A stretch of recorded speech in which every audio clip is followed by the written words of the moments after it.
જામનગરના ward number 2 વિસ્તારમાં આવેલા મચ્છરનગરની આંગણવાડીમાં ગંભીર સમસ્યાઓ સામે આવી છે. અહીં ભણતા નાના બાળકો માટે પાણી, લાઇટ અને રમતગમત જેવી મૂળભૂત સુવિધાઓનો અભાવ હોવાનું સામે આવ્યું છે. આ પરિસ્થિતિમાં બાળકોના ભવિષ્ય પર પ્રશ્નચિહ્ન ઊભું થયું છે.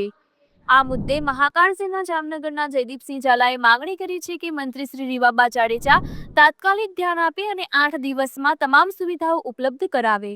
હવે જોવું રહ્યું કે તંત્ર આ મામલે કેટલું ઝડપથી કાર્યવાહી કરે છે. આપણા આંગણવાડીની જે ઉપર પાણીની ટાંકી છે એમાં પાણી જ નથી પેલા તો વાથી. હવે આપણે જોવા જાય તો હવે આમાં ઉપર જવું હોય તો એક જ રસ્તો છે અને એટલી મજબૂતાઈથી બનેલી સીડી છે.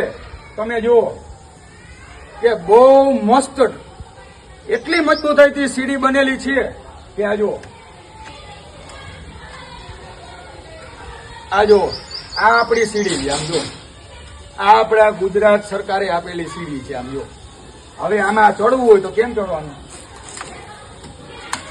આમાં પડી હવે આમાં જીરીક ભાર આવે એટલે આપણે પડી નીચે પડીએ. આ નીચે આખો બધો રોડ સિમેન્ટના જે નીચે પડીને આપણે મરી જવાનું. હાથ પગ આપણે ભાંગી જાય આ સીડી ઉપર ચડીએ એટલે. નથી પાણી, નથી લાઈટ, નથી છોકરાઓને રમવાની સુવિધા અને આવી સીડીઓ આમ જોવો જોઈએ. આ સીડીઓ જો એમના હાથમાંથી નીકળી જાય. આમ જો આવું શિક્ષણ તંત્ર છે, આવી સુવિધાઓ છે તમારી આંગણવાડીઓમાં, સરકારી શાળાઓમાં. સુધરો બધાય, શરમ કરો, વ્યવસ્થા પૂરી પાડો. ખાલી ફાકા ફોજદારીમાંથી ભાજપના નેતાઓ નવરા નથી થતા.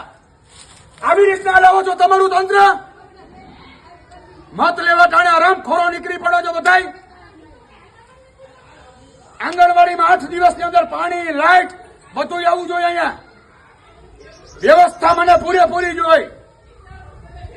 જય માતાજી, જય માતાજી, જય શ્રી મહાકાલ. મહાકાલ સેના જામનગર પ્રમુખ જયદીપસિંહ ઝાલા આજે મચ્છરનગર વિસ્તાર વોર્ડ નંબર 2 ના મચ્છરનગર વિસ્તારમાં જે આંગણવાડી આવી છે, તો આપણે જોવો આ જામનગરનું શિક્ષણ મોડલ કેવું છે. આજે આ જામનગરના નેતાઓ જયારે ફાકા ફોજદારી કરવામાંથી નવરા થાય ત્યારે મારે આ લોકોને પ્રશ્ન પૂછવો છે, શિક્ષણ મંત્રીને પ્રશ્ન પૂછવો છે કે મારે આ જામનગરની આંગણવાડીમાં પાણી જ નથી તો શું આ રીતના છોકરાઓ ભણશે? આ રીતના દેશના બાળકોનું ઉજ્જવળ ભવિષ્ય થશે? એટલે મારે એટલું જ કહેવું છે કે આ વિસ્તારમાં આ આંગણવાડીમાં પાણી જ નથી તો પાણી છોકરાઓ ભૂખ્યા પૈસા થાય તો છોકરાઓ જાય ક્યાં? આજે મેં અહીંના ટીચરોને પૂછ્યું કે બેન અહીંયા પાણી નથી તો છોકરાઓને પાણી ક્યાંથી આવે છે? તો એ કહે અહીંયા સામે પાણી, સામેના ઘરમાંથી બધાય આ ટીચરો બધાય પાણી ભરવા મોકલે છે અને સામેના ઘરવાળા બિચારા પાણી આંગણવાડીને પૂરું પાડે છે. નથી અહીંયા મોટર બંધ છે, પાણીની ટાંકી છે પણ અહીંયા પાણી જ નથી. બેન પાણી છે અહીંયા? પાણી નથી, ઘણા ટાઈમથી છે પાણી? હાજી, જો છોકરા હેરાન છે. માજી પાણી છે આ આંગણવાડીમાં? કેટલાય ટાઈમથી પાણીની વ્યવસ્થા જ નથી, પીવાનું પાણીની વ્યવસ્થા જ નથી. અને અહીંયા બધા છોકરાઓને ભોજન બપોરનું મધ્યાહન ભોજન મળે છે તો એ લોકો જમ્યા પછી કેમ પાણી પીવે? અને ઠામ વાસણ ઉટકવા હોય તો આ લોકો કેમ ઉટકે? એટલે મારે એટલું જ કેવું છે, આ રીવાબા જાડેજા જે આપણા જામનગરના ધારાસભ્ય છે ને ગુજરાતના શિક્ષણ મંત્રી છે, તો મારે તમને બેનશ્રીને એક જ પ્રશ્ન પૂછવો છે કે તમારા નીચલા અધિકારીઓને સુધારો કે દરેક આંગણવાડીની વિઝિટ કરે, દરેક સ્કૂલની વિઝિટ કરે. ગમે સ્કૂલમાં જાય તો ક્યાંક પંખા ચાલુ નથી હોતા, ક્યાંક ટ્યુબલાઇટ ચાલુ નથી હોતી, ક્યાંક પાણીની વ્યવસ્થા નથી હોતી. શું આ તમારું શિક્ષણ મોડેલ છે? બહાર જઈને તમે એમાં જમવા જાવ છો ક્યાંક આમ હમણાં મેં થોડા પહેલા તમારો વિડીયો જોયો હતો, તમે બહારના આંગણવાડીના છોકરાઓ સાથે ભોજન લેતા હતા. તો આ જ આંગણવાડીમાં આવો તમે, રીવાબા જાડેજા, તમે આંગણવાડીમાં આવો અને આ છોકરાઓને તમે છોકરાઓ સાથે ભોજન કરો અને આ ચક્કર મારીને જોવો અહીંયા પાણીની વ્યવસ્થા નથી. ખાલી તમે સેલિબ્રિટીના વાઇફ છો તો જો તમારે અહીંયા ધારાસભ્ય તરીકે જામનગરમાં ધ્યાન ના દેવું હોય તો તમને બહાર આંગણવાડીઓમાં ચેક કરવાનો હક નથી. ખાલી ત્યાં વ્યવસ્થા હોય અહીંયા તમારે ખાલી ફોટો બનાવીને વિડીયો બનાવી મૂકી દેવા છે પણ અહીંયા વ્યવસ્થા પૂરી પાડો. આ બધા અમારા ઘરના છોકરા છે, અમારા વિસ્તારના છોકરા છે. અહીંયા તાત્કાલિક 8 દિવસની અંદર અહીંયા જેટલું પણ વ્યવસ્થા છે તાત્કાલિક ધોરણે અહીંયા ઠંડા પાણીનું ફ્રીજ કુલર મૂકવામાં આવે, મોટરો ચાલુ કરવામાં આવે. 8 દિવસની અંદર જો નહીં ચાલુ થયું, પાણીની વ્યવસ્થા જો નહીં પૂરી પડી, તો ફરી આ વિસ્તારના બધા લોકો તમને પ્રશ્ન પૂછશે કે કેમ બેન તમે આ પાણીની વ્યવસ્થા પૂરી નથી પાડી. આ તમારી જવાબદારી છે ને 8 દિવસમાં જવાબદારી આ પૂરી થવી જોઈએ. જય માતાજી. જય માતાજી. આપણે જે વોર્ડ નંબર 2 માં સ્થાનિક મચ્છરનગર કે આંગણવાડીની આજુબાજુના જે વિસ્તારના આપણા રહેવાસીઓ છે તેને આપણે પૂછી કે આંગણવાડીઓમાં કેટલી સુવિધા છે. બેન, આ આંગણવાડીમાં લાઈટો છે? અને બધું ગંદુ ગંદુ જેવું લાગે, બાજુમાં કચરાનું ને આમ છે એવું બધું છે. તો એ બધી આંગણવાડીમાં હિંચકા લપસતા ને એવી બધી સુવિધા છે. તો અહીંયા કાં નથી આવડા સુવિધા બધી? તો બાળકોને બધી સુવિધા હોવી તો જરૂરી છે ને. હા બેન, હવે આપણે અહીંયા પાણીની લાઈટોની સુવિધા છે. જો બધા લોકો ના પડે કે પાણીની લાઈટની કઈ સુવિધા નથી. આ આજુબાજુના વિસ્તારના રહેવાસીઓનો એટલો આક્રોશ છે. એનું એટલું કેવું છે કે મંત્રીશ્રીને અને આ જામનગરના જેટલા પણ નેતાઓ છે એને કે તમે તાત્કાલિક 8 દિવસની અંદર પાણીની સુવિધા પૂરી પાડો, લાઇટોની સુવિધા પૂરી. 3 દિવસથી લાઇટ નથી, પાણી નથી.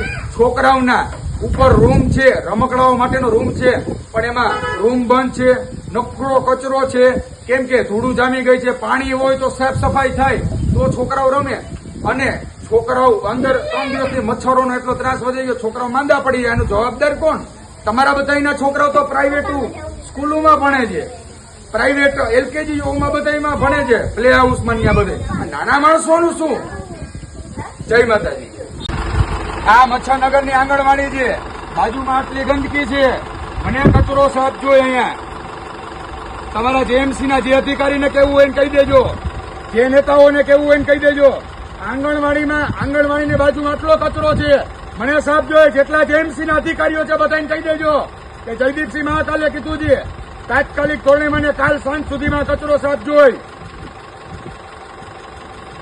કાલ સાંજ સુધીમાં કચરો સાફ થશે કે નહીં થાય? હાલો માતાજી. મચ્છરનગરની આપણી આંગણવાડી આ શિક્ષણ મોડલ જો આ રૂમ છે ને, આ આંગણવાડીનો જે બાળકો માટેનો આ રમતનો રૂમ છે.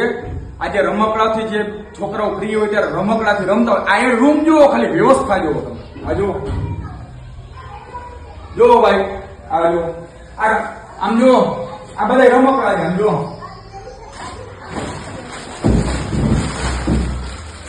આ બધા કોથળીમાં ભરી રહેતા છે. આ બધા જો આ ધૂળ ખાઈ જાય બધા. જો આ સાઈડ બધા જો, આ જો બધું. આ છોકરાઓના રમકડા માટેનો રૂમ છે, પણ આની વ્યવસ્થા જો નકરો ધૂળ કચરો. હવે આમાં છોકરાઓને મેં પૂછ્યું તો તમે રમો છો ક્યાં? તો એ કે ઉપર કઈ રૂમ જ બંધ છે. પછી મેં અહીંના ટીચરોને પૂછ્યું, આ મેડમ છે આંગણવાડીમાં જે ભણાવે છે, તો એ મને એમ કીધું કે ભાઈ અહીંયા પાણી જ નથી આવતું, તો અમે કે આ રૂમ કેમ સાફ કરાવીએ? અમે તો કેટલી વાર રજૂઆત કરીએ, પણ અહીંયા રૂમ જ સાફ નથી, તો અમારે કરવાનું શું? કેવી ગંદકી છે આ જુઓ તો ખરી. આ ક્યારે પાપી લોકો સુધરશે? અને મારે એટલું કેવું છે કે આવી રીતના તમારું શિક્ષણ તંત્ર, આવી રીતે આપણા દેશના છોકરાઓ ભણી ગણીને આગળ વધશે. ખાલી ચૂંટણી ટાઈમે મહત લેવા હોય તો આજીજી પગે પડો છો, પણ જયારે સુવિધા આપવાની વાત આવે છે ત્યારે તો કાંઈ પણ જાતનું 0 રિસ્પોન્સ. આમ તો તમે રીવાબા જાડેજા એમ કહો છો, અને એના જેટલા નીચેના લોકો એમ કે છે, એના કાર્યકર્તાઓ કે અમારા મંત્રીશ્રીએ કરોડો રૂપિયાના બજેટ ફાળવ્યા, એને ખૂબ ખૂબ અભિનંદન. પણ તમે શિક્ષણ મંત્રી છો તો આ પેલા બાળકોનું તમે ભવિષ્ય તો જોવો. તમારે જ્યાં મત લેવા છે, તમારે જ્યાં સારું લગાડવું જોઈએ, ત્યાં તમારે ગ્રાન્ટો ફાળવવી છે, પણ સાચી ગ્રાન્ટ અહીંયા ફાળવો. આ આપણું ભવિષ્ય છે, આ આપણા દેશનું ભવિષ્ય છે, આ બાળકો આપણું ભવિષ્ય છે. તો અહીંયા વ્યવસ્થા પેલા પૂરી પાડો અને પછી બીજે બધે ગ્રાન્ટ આપો, એવી મારી નમ્ર વિનંતી છે. અને તાત્કાલિક ધોરણે આ બધું સાફ સફાઈ કરાવો, અહીંયા બધું કલર કામ કરાવો, અને અહીંયા વ્યવસ્થિત આ રૂમને આ બધા રમકડાઓથી સજાવો. છોકરાઓ અહીંયા રમી શકે.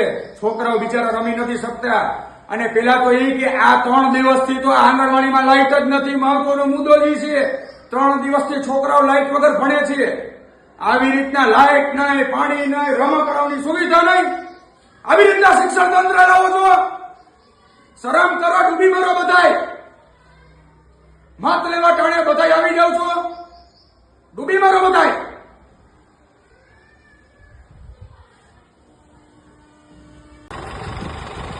આ મચ્છરનગરમાં આંગણવાડીની બાજુમાં આટલી ગંદકી છે, આટલો કચરો છે. મને કાલ સાંજ સુધીમાં સાહેબ જોઈને બરોબર.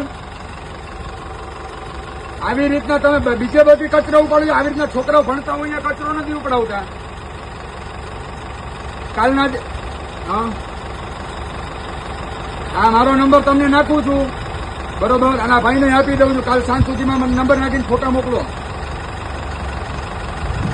હા બસ મને હા બસ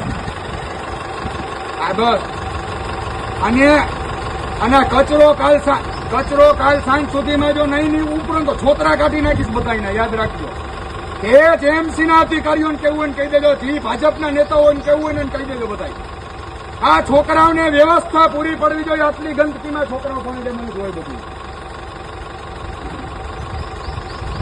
હા કાંઈ બસ કાંઈ વાંધો